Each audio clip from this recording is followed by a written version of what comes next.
All right, you ready, y'all? Jen White Johnson defines mothering as an act of resistance, as the process of redesigning ableist visual culture with the intent to empower and foster change. Her work encourages communities to engage in conversations about acceptance, particularly focused on how Black neurodivergent children are valued and perceived. Her work dwells into the erasure of the Black disabled community in digital and literary media. Through the use of photography and design, Jen's visuals serve as acts of resistance, amplifying conversations within the disability community. Her efforts contribute to the ongoing need for the development of anti-racist, anti-ableist media. Y'all, please help me welcome Jen to the Creative Morning stage.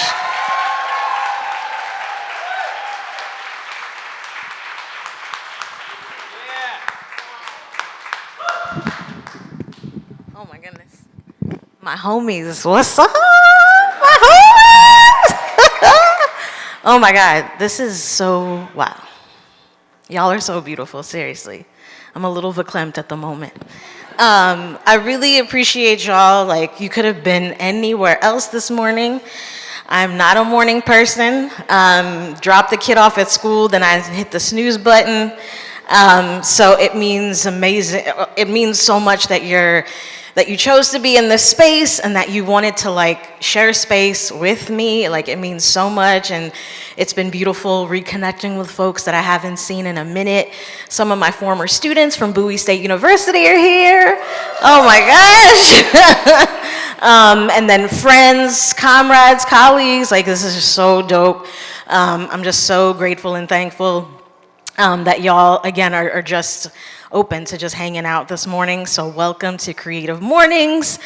And this is me at 8 years old. Not sure if y'all can see.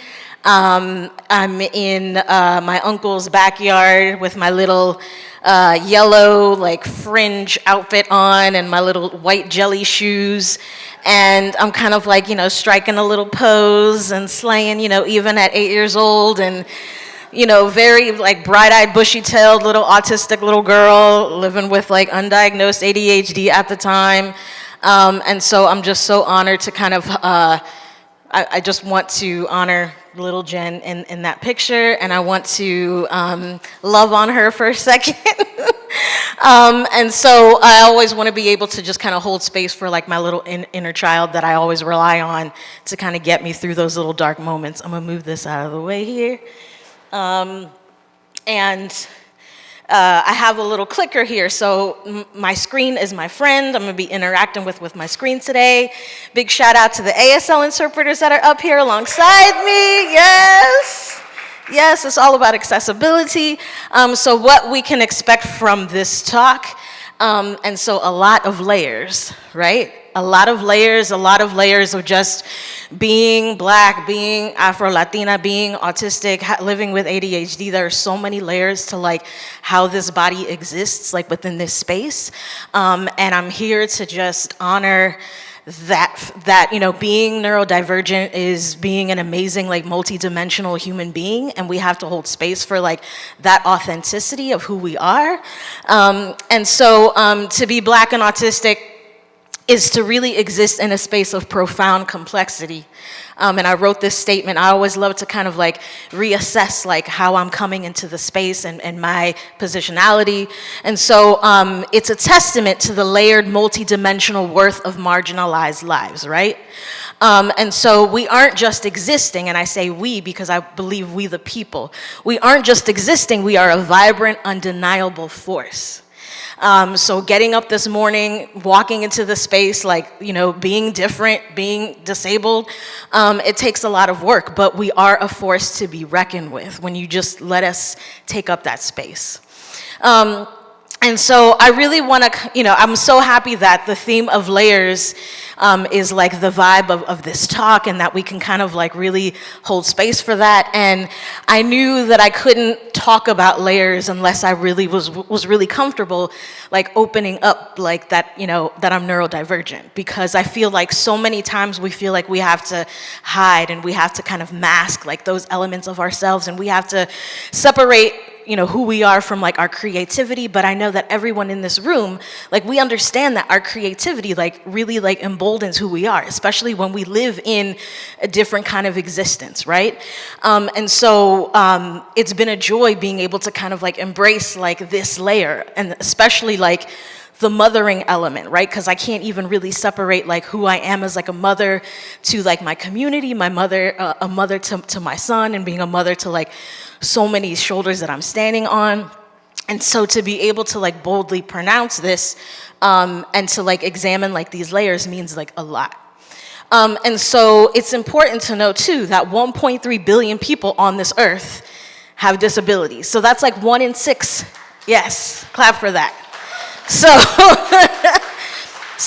and then, like, even after, lockdown and, we're still living within this pandemic and understanding that, again, the layers of disability, they impact, like, how we function and how we exist within these spaces. So that's like 1 in 6 of us have disabilities. And so another quick little shout out to little 10-year-old Jen. With the little 90s vest. It was like the vest, it's like it's like the vest was like attached to the shirt. Did anybody have like one of those outfits? The vest was legit attached to the shirt because that's how we grew up in the 90s. Like we had to rock like the outfit that our moms picked up at like Sears, whatever. But pink and bold and bright colors have always been like a part of like my existence. They've always been a part of like how I spoke. And how often, little black girls were always, like you're a little too colorful, you're a little too bold, you're a little too eccentric. But this is how I've always felt that I could really exist within this space. And it's important to note that women, especially black women, non-binary folks, are not usually on the radar for an ADHD or autism diagnosis. And this leads to many of us being diagnosed a lot later in life. And then also I'm here to validate self-diagnosing as well, because we're kind of like on this journey where we really need to like understand, yes, clap for that too. Where, just getting an autism diagnosis, $5,000, especially if you don't have like, childhood or early intervention and all of that, just really like stems on accessibility and being mindful of like, who you are within spaces and knowing like, ooh, like just because I don't have, like a therapist or a psychologist doesn't mean that I can't necessarily self-identify.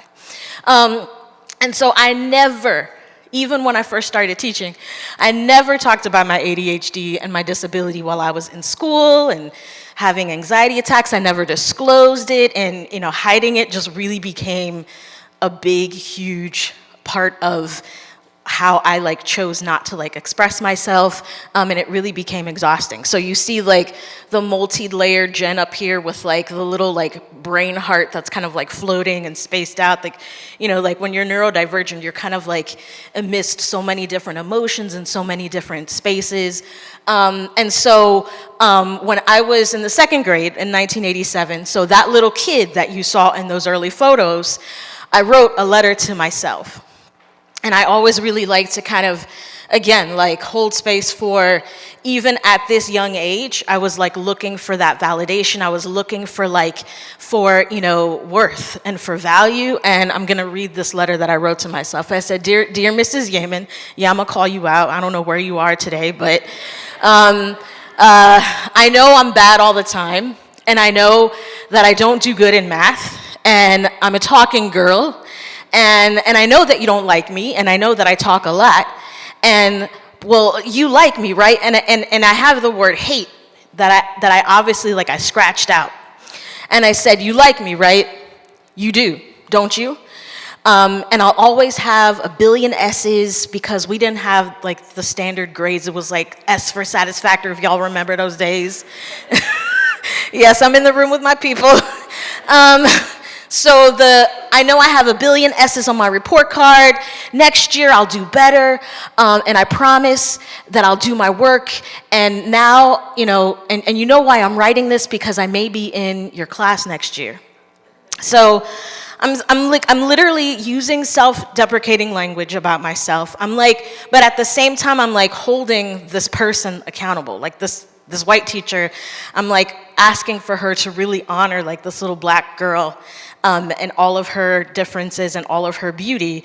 And so I'm still the same in terms of examining and kind of like layering those aspects of anxiety. And these are just different collages that I've just been kind of like playing with of like my kind of humanity, my personhood with these layers. And, you know, an autistic person's ability to adjust on their own, it's tough. You know, we understand what it's like to code switch and what it is to kind of like design under like the label and under the stigma that we think that autism is, that we think, you know, neurodivergence is. And so that really explains why like a lot of us are often misdiagnosed for other things that are really coded under autism, you know? So it's good to understand that a lot of us kind of like walk in these spaces realizing like, wow, like we made it into adulthood, like perhaps without a diagnosis, but we're still here, like we're still standing. And so a lot of that impacted, you know, how like I exist within this space today. You know, I talked earlier about, you know, being a mother while neurodivergent, and also living under these really interesting intersections of disability, of Black maternal health, of reproductive injustices. And so I had been really existing like as a neurodivergent kid. You saw how I was trying to self-advocate for myself.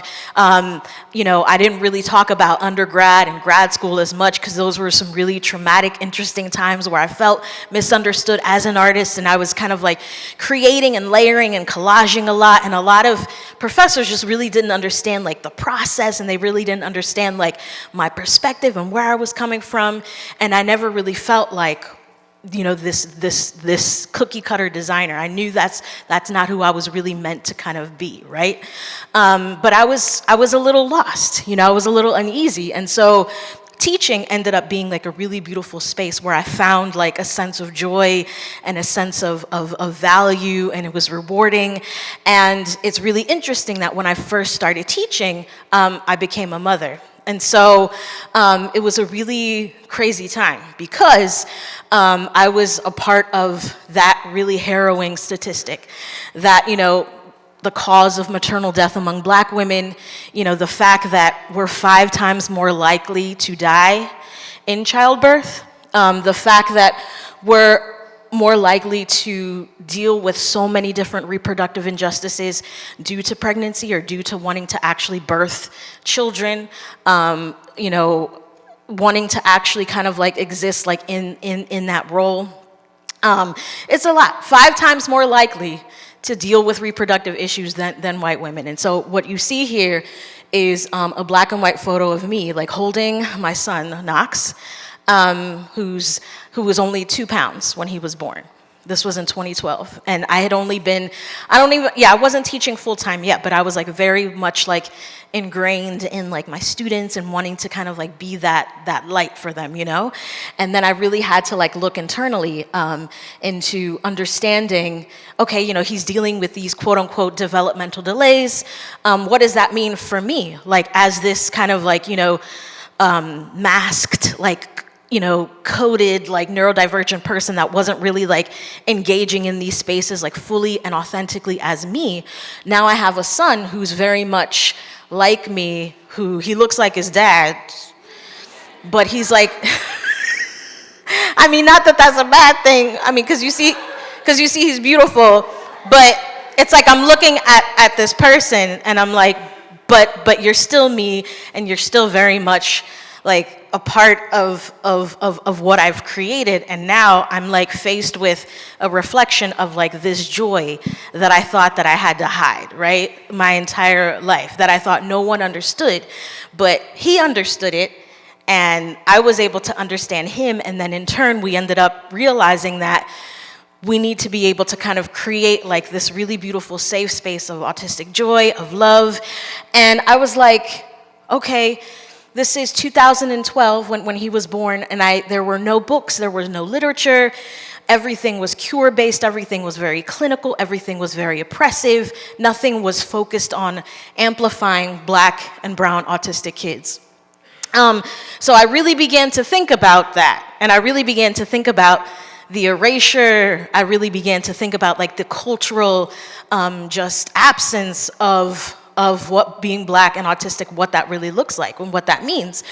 Because like I felt like if I was hiding it my entire life, I don't want my son to feel like he needs to hide it, and I definitely don't want to invalidate his existence. And so I realized, I was like, okay, it's time to fully be open. It's time to fully like embrace who I am as an autistic kid and person and adult, and knowing that it comes in all different shapes and sizes, it's layered, it's a full spectrum, and that I've had to spend so much time assimilating and seeming as normal and as possible, and realizing that, okay, now I'm kind of like in this space of design where I'm gonna give myself permission to kind of like design what I don't see, right? And mind you, I'm designing and I'm like focusing on different aspects of autistic joy while things like this are happening, while autistic kids are being murdered by state-sanctioned violence, but where it is fully legal to shoot a full-blown, beautiful autistic kid because you don't understand how to communicate with them. And unfortunately, the first responders that are sent are folks who have no business interacting with Black autistic families. And so what you see here up on the screen is an article that says, a talented, goofy kid, which is pretty much like my son, you know, like exactly like the kind of personality that my son is. So family of Ryan Gaynor, autistic teen killed by police. And again, this just happened last year, and it continue to just really reignite the conversation on how we really need to like value and uplift Black autistic lives. And so mothering became, I knew that mothering couldn't just be like an act of just, you know, of just me sitting, kind of like not necessarily responding, not creatively knowing how to kind of like be present and exchange and like take care of my people. And so when you're in that space of mothering, whatever that looks like for you, it became an act of resistance for me. And storytelling, it continues to be a form of cultural activism. So there's so much strength and there's so much power. And like the stories that we have, the stories that we tried to hide, you know, like that letter that I wrote to myself, to my second grade teacher about how I knew she didn't like me and how bad I thought that I was, like my mom didn't send that letter to me until last year. And she just found it, like in her old scraps. And I felt like that in itself was like a piece of revelatory information that I could really use to really continue to like unpack and understand like this person. And know that every aspect of those stories, whether you listen to them or whether you hear them for the first time, like today, they can still be like a space of activism that really helps to amplify your identity and of course like your culture, because I can't separate the two. And so Knox Rocks was a zine that was published in 2018 that was essentially a love letter to Black autistic families, and it was like a direct response to, again, like the lack of Black autistic celebratory stories. And so this is a picture of me holding the front cover or the zine. It's like a large kind of like 10 by 13 zine. And it's a photo of me and Knox. He was about 4 at the time. And we're kind of like wrestling and on the carpet. And I told my publishers, Homie House Press, I said, listen, I was like, I do not want to be on the cover. You know, I'm not even like really self-identifying as autistic. Like this isn't my story. This is really just about Knox. And they were like, Jen, no, like you really need to be like on this cover. This moment between you and your son is, again, like this really beautiful like relevation of like love and softness and intimacy. And we often don't see these moments until, you know, I'm trying to go back. We often don't see these moments until this happens. We often don't give and hold space for these really beautiful connections of love and celebration until after they're no longer here. And I knew that this was something really important that really needed that. And again, like this This book was published before Ryan had been murdered. So many countless autistic kids were already losing their lives to suicide and to so many different aspects of just self-hate and oppression. And so this zine is literally like a form of self-advocacy that was just really hard and tough, but I knew that I really had to tell my story. And so the zine, and now these next slides are just dedicated to just like my creative practice, my artwork, the photography, the design, like everything that I really use as fuel, everything that I was told in elementary school, middle school, undergrad, grad school that I didn't do right. Like we don't really understand like this design, like you're a little different when it comes to like your interpretation and your understanding of like, the principles of design and the colors that you should be using and that you should be pairing and you need to, is this scholarship and just being questioned time and time again for my visual choices, for ways that I wanted to kind of like express and manifest. And I was just like, well, if y'all don't understand, and if y'all aren't willing to kind of like open yourselves up to what autistic design and what designing for disability can really look like, then I feel like that's kind of like the role, right? I feel like that's where the creative practice really needs to like take hold. And so now these are just images, again, like just examining the layers of Black autistic joy, Black autistic love, disability visibility, and just natural layers, unstaged, like, moments of just, again, like radical softness and knowing that we get to celebrate these moments and we get to celebrate like these really beautiful elements of like that cultural storytelling, that cultural activism now, right now, in the moment as it's happening and not after it's too late. And so the second edition of the zine was just released in April, last April, because the story had to continue. So the first edition in 2018, I documented my son from ages 0 to 6, and then the second edition documenting his life from ages 6 to 12. And so just more opportunities to kind of like examine zine making and how zine making is like a true act of like, democracy and print layering and being able to kind of like use zines as like an act of cultural rebellion, and because it's so punk rock and there's no wrong or right way, it's full of collaging, and that's why we had y'all collaging today, because it's like jazz, like being able to kind of take shapes and really beautiful pieces and being able to kind of create like this multi-dimensional like expression of just acceptance and of love. Like that's really kind of like what my heart is continuing to really amplify, And so, again, like moments, being able to kind of capture images of him where he is, in his beautiful autistic, like safe space, stretching fabric, enjoying, kind of just like being open and free, and no one's telling him stop playing, stop being loud, stop twirling, stop stimming. Oftentimes, like I felt like my mom and dad were amazing and they were great, but I could tell that there were times where they just couldn't hold me back and they really couldn't understand or really, explain like why I was super chatty, why I had anxiety, why I was so bent on like being perfect and being kind of like that star student. And so whether it's using Knox Rocks, the zine, to kind of like, that kind of just really anchored and spearheaded me to like teach zine workshops in the community. So here's a photograph of me and a handsome Baltimore gentleman, just hanging out. Like he came through to Lexington Market. Are y'all familiar with Lexington Market and the BMA space that they have? And it's so beautiful. They revamped the whole space, and so I'm there. Conducting zine workshops with folks and folks that are unhoused and folks that want to write poetry and talk about their disability, about their mental health, about depression. And so I'm like, I'm here for it. Like this, again, using storytelling as a voice for that cultural acceptance and that cultural activism. Knox Rocks the zine, right? You know, I was told that, you know, oh, like a lot of this is this scholarship and, you know, is this, you know, is there a place for this in pedagogy and in curriculum and as an educator? And I'm like, sure. Like, we need to be able to hold space for, you know, revolutionary mothering, and the zine is archived at the African American Museum in DC. Thank y'all.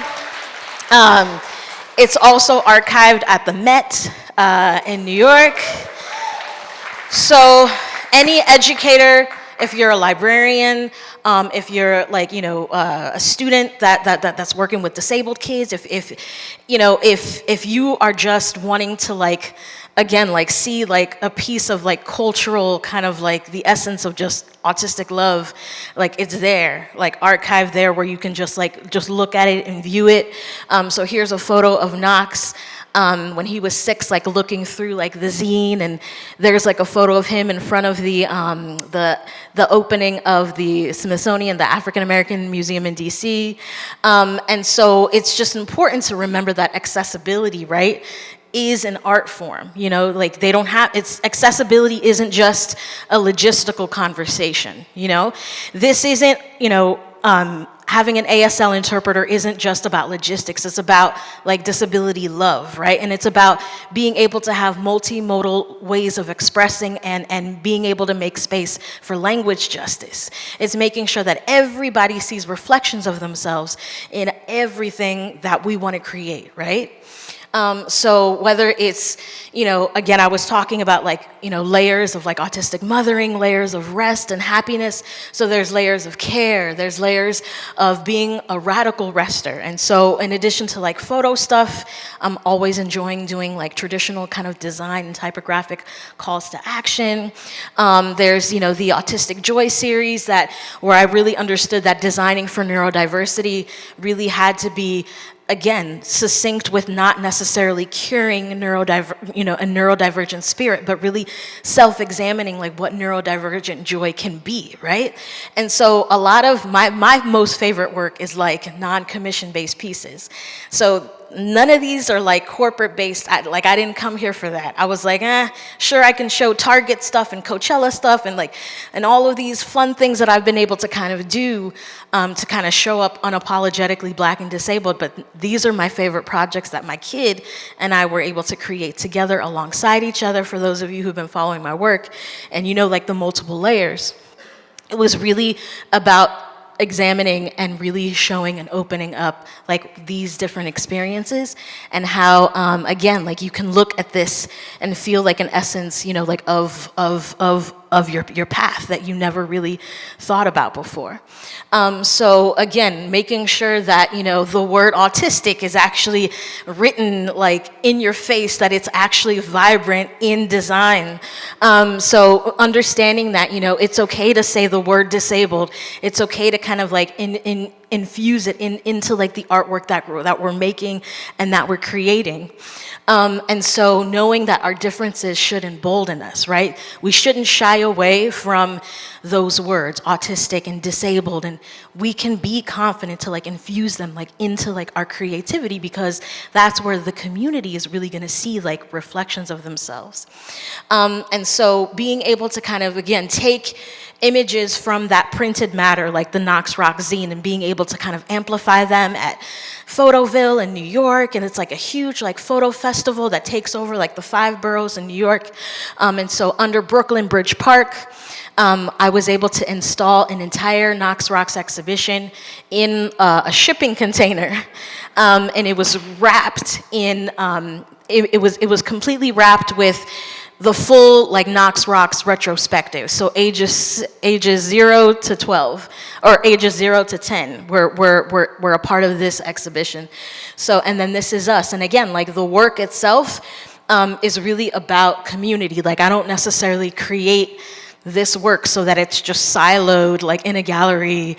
It's like really meant to be like for the masses, so that folks can really interact with my son, and so that he can have like a way and a space of being able to say, hey, like this is me, like this is who I am, this is like what brings me joy, what brings you joy. You know, like I love being able to kind of twirl in the background, you know, like blowing bubbles and being able to kind of put on a light show, like with my mom and my friends.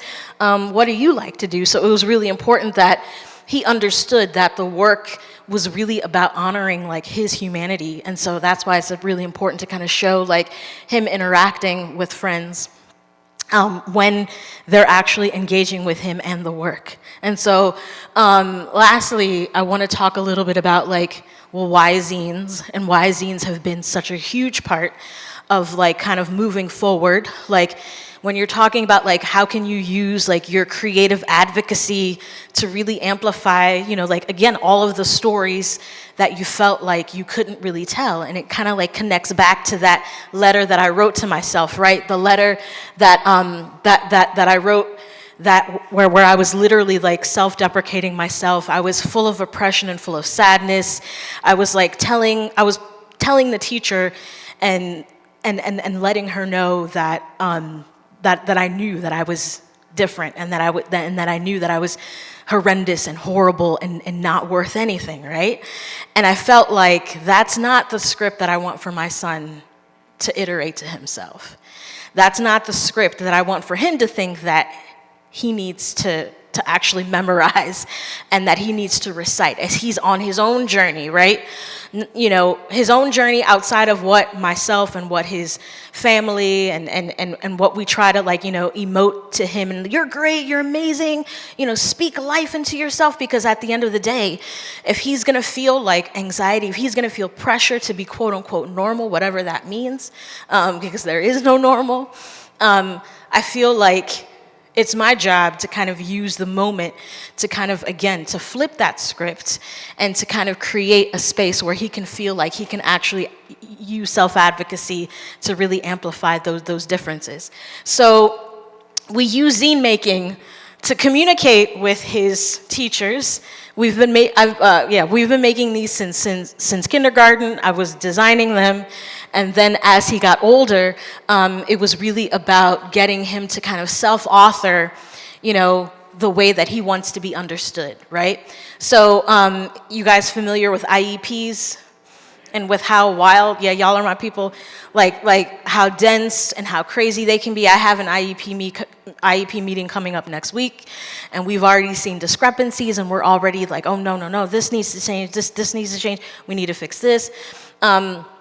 And it got to the point where IEPs ended up becoming such a drag, and knowing that like often kids aren't even involved in the process of like their own access needs. And so I knew that like a part of this creativity and a part of this design and this self-advocacy and this mothering as an act of resistance really needed to be rooted in what would it look like if we hacked it. If we hacked the IEP, if we completely unpacked it, if we dismantled it. Thank you, clap for it. If we really dismantled it, and if we really allowed for the kid or so said person who needs these access needs to actually re-articulate like the script, right? To kind of unpack it, unlearn it, so that it's not a letter like 7-year-old Jen wrote to herself and wrote to her. I don't even know if I even gave that woman like the actual letter. I think maybe I just needed to get it out, and I just needed to just like write, because I was journaling so much when I was a kid, right? I was authoring these little vignettes of like self-advocacy and of self-reflection, and I didn't even realize that, you know, I was in training, you know? And so what you see here is where Knox is literally hacking different aspects of like his needs, and he's being able to kind of articulate his dislikes, his challenges. He's able to articulate ways that he needs to be supported, ways that, you know, that he helps himself to kind of, you know, like follow through in terms of like what he knows that he needs. And so you can see here how I need to read this, you know, like his challenges. You know, I like one of my challenges was like, oh, I talk all the time. Like I was telling my teacher this. So his challenges are, you know, telling the truth, obviously, you know, like getting crud out of his fingernails, taking his time, solving a 2x2 Rubik's Cube and farting. You know, and so he's really honest about like his needs. And so we give a teacher this. Like I said, like he just started 6th grade last year. And so they were so honored, like his teachers were so honored to kind of get like a little like fun advocate zine, and it's amazing. So I really believe super strongly that please like show up in spaces where you can really manifest radical joy and care, because that's really what this is about, using your creativity to really open up spaces of love, acceptance, and advocacy. So thank y'all so much for holding space for all of it. Stay connected. Thank you, Jen. Thank you. Yes. Such a great talk, y'all. We have a couple minutes for Q&A. Oliver has a mic on this side, and then I'm going to run around on this side, but we'll start here. Hi, Jen. Thank you. My name's Rachel. Hi, Rachel. And I'm just curious, at what point in your life did you flip the script from the 8-year-old self to today? Oh, yeah. Well, I mean, like, I'm still flipping it.